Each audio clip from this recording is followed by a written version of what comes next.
everyone.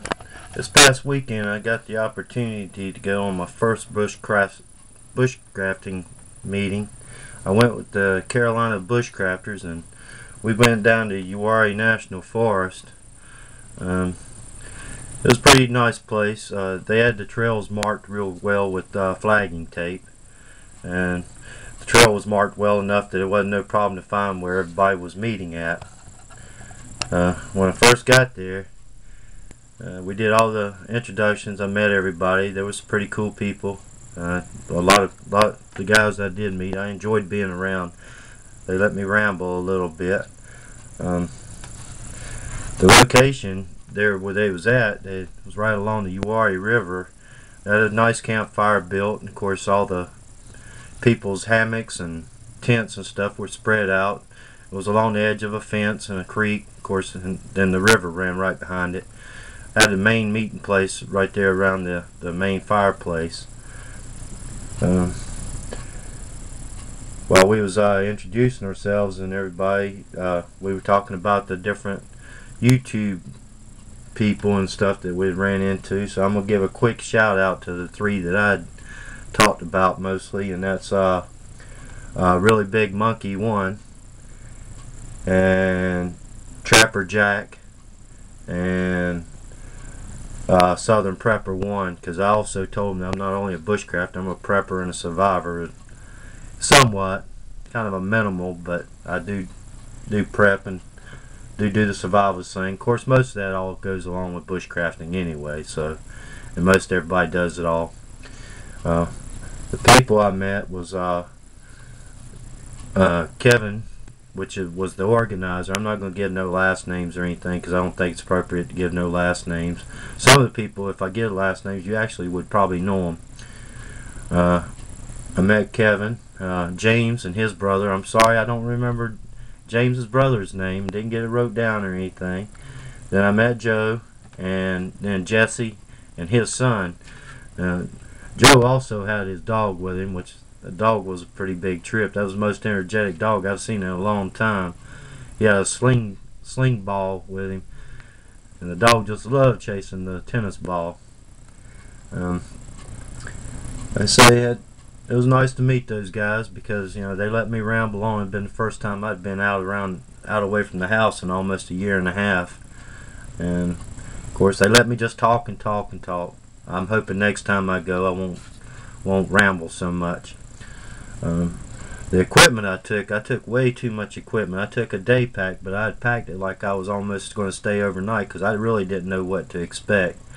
And if they were doing any kind of demonstrations or we were doing any kind of group crafts or anything like that, I wanted to be able to join in. Next time I know not to take so much equipment with me and just take what I need. And after we did our introductions and we kind of talked about the different YouTube people and everybody, I helped them gather some firewood because it wasn't real cold, but it was cold enough they was going to need a fire almost all night long if they was going to stay up around the fire. We ate lunch and just kind of gabbered and stuff and just kept on talking. After lunch, the guys that brought some stuff that were vendors and everything, you know, they wanted to show their wares, and I'm gonna give a shout out about that.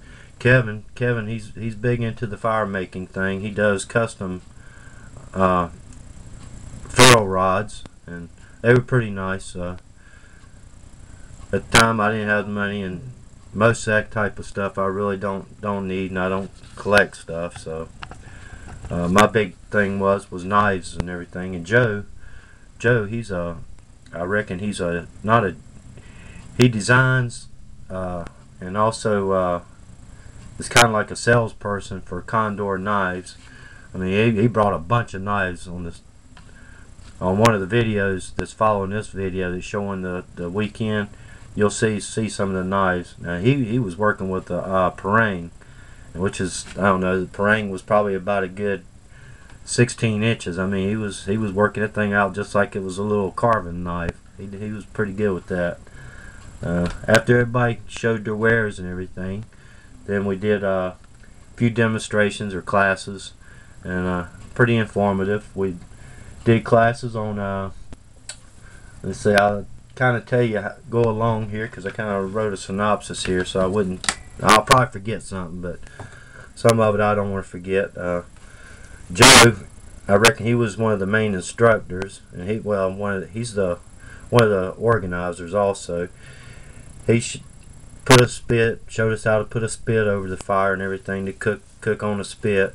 I think he was gonna be cooking bacon over on a spit the next morning, or maybe even that night. I don't know. Then he also made a basket. I'm gonna say a basket broiler, a weaved basket broiler out of a sapling and twigs and stuff. So in that way, James was planning on cooking a pork loin that night, and then that way you could put the pork loin down inside of the basket and broil it over the fire. Thought that was pretty neat. I'd seen them in books and stuff like that, but the way Joe did it was something I'd never seen before. He had taken the end of the sapling and kind of drilled a hole with his knife through the thicker part of the sapling, then put it in. Then that's when he weaved his sticks in between them to make the basket.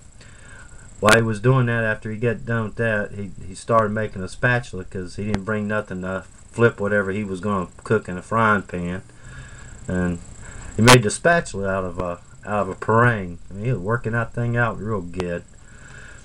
Then Kevin give us a class on jute twine wax, how to make a jute twine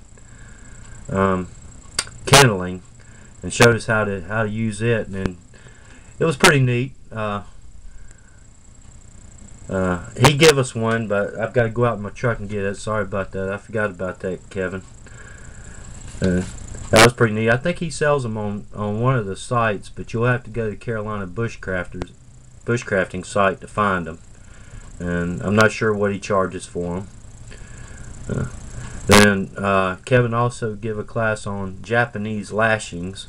That was pretty interesting. I was getting ready to leave at the time because I couldn't stay the whole weekend. I had other commitments I had to go on. I kind of showed him my blowgun made out of conduit and wire nuts, nails. You know, I imagine probably the next time we meet, there'll be a few of them's already made them. Some of them kind of enjoyed that. And let's see, Joe, he kind of gave me I told him that I was working on my 5 natural tenders, so Joe helped me with that. Showed me 5 right there, probably within 40 foot of where we was camping at, or where we had the fire at, and that was pretty good. I'm sure they wish that there had been a few more people there and a few more people get involved in the demonstrations and everything, but it being winter time, you know, a lot of people just don't want to camp in that cold of weather. Next time I go, I'll know what to prepare for, and next time I'm gonna make sure that I planned ahead of time, so then that way I can stay the whole weekend, because I know I really would have enjoyed it. Plus, those guys that are experienced, they were more than willing to teach us anything that we asked. They were right there on us. Joe was gonna give me a quick class, or give me a class on using a bow drill, which is it's on my bucket list. That is something that I'm dedicated and wanting to learn. I've tried a few times, and I've gotten smoke, and I actually got a little bit of a cold, but just not enough for me to blow into a fire. Well, I'm gonna make this the ending. I got 2 more videos, short 1-minute videos coming up. That's going to show you basically what, you know, a few of the things. Show you the vendor table where Joe had set up with his condor knives. Okay, hope y'all enjoyed this. Like I say, it was a little bit of rambling. I just wanted to say that I did make my first bushcraft meeting. I'm looking forward to the next one. Y'all take care. Good night.